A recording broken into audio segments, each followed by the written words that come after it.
Back to False Count Radio. Without further ado, let me welcome to the air former WWF announcer and current Ring of Honor Internet announcer, Kevin Kelly. How are you doing today?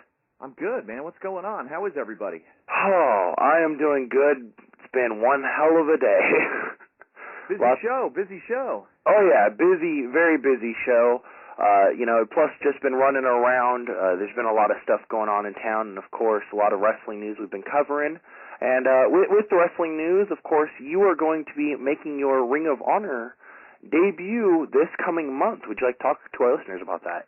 Yeah, it's going to be very exciting for me personally, professionally, being able to get back behind the microphone calling live wrestling action.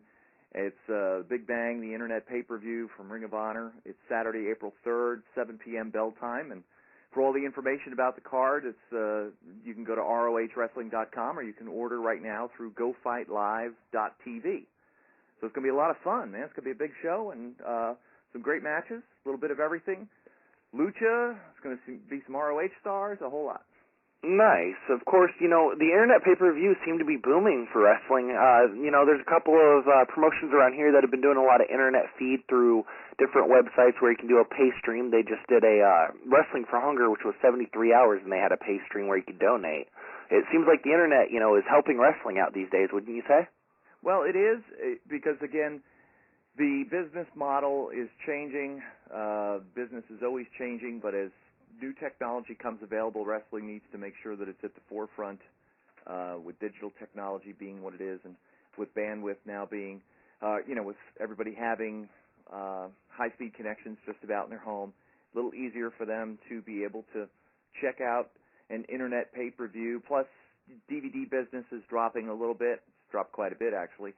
And so I think that this is going to be the next wave, and, Ring of Honor is there to capitalize on it and offer a good product at a reasonable price, only $14.95. When I was in WWE, they tried streaming their pay-per-views on the Internet as well, but it was a full price. It was the same price that you would pay at from the cable systems. So it was, and plus it wasn't as good, it was dropping out, and so it never really took off. But I think that this is a much better from a technology standpoint and also from a price standpoint.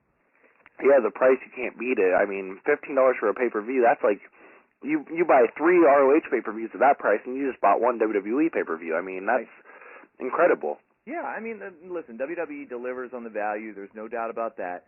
But ROH needs to be less expensive because, again, we are, even though the company has been around for 8 years, it's still in its infancy.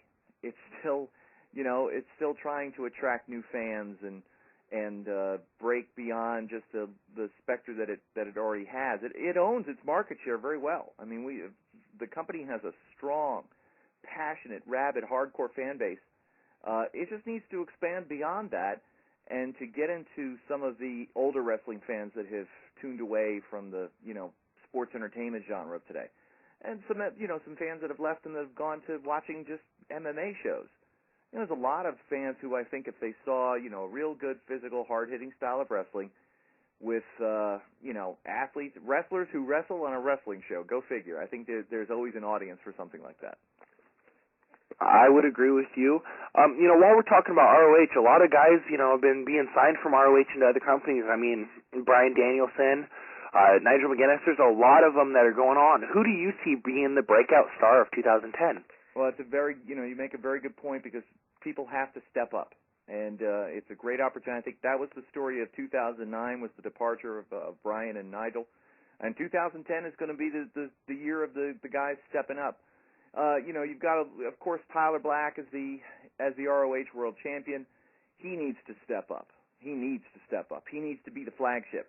When Jim Cornette told him on TV a few weeks ago, when he came into this company, he thought he was getting a big money ball player in Tyler Black, and Cornette was sort of trying to inspire him to be better than he is, but all the potential is there. He just hasn't been at that level yet. So he really needs to step up his game. I mean, Davey Richards is so good, and I think now focused and able to really, now that he's put some things beside him, I think we can see some great stuff from him. Plus somebody like Kenny King, who has all the tools in the world, and I've heard the comparison about him. You know, he's like a puppy with big paws. He just needs to grow into that and develop and learn a little bit more and become a little bit more polished, and he can be that breakout top guy that the company needs. You know, and you bring up Kenny King. Of course, Kenny King has worked for TNA for a little while, and Davey Richards is a phenomenal athlete, actually, from Spanaway, Washington, which is just right across the river from where I'm at in Portland, Oregon. And, you know, those guys are awesome. I remember, actually, I've experienced one Ring of Honor show live. It was in 2007 at the Cow Palace after a fiasco of a weekend. They saved the weekend with a phenomenal show. So they definitely got the production value. Fans, if you have not checked out ROH, you need to. ROHWrestling.com.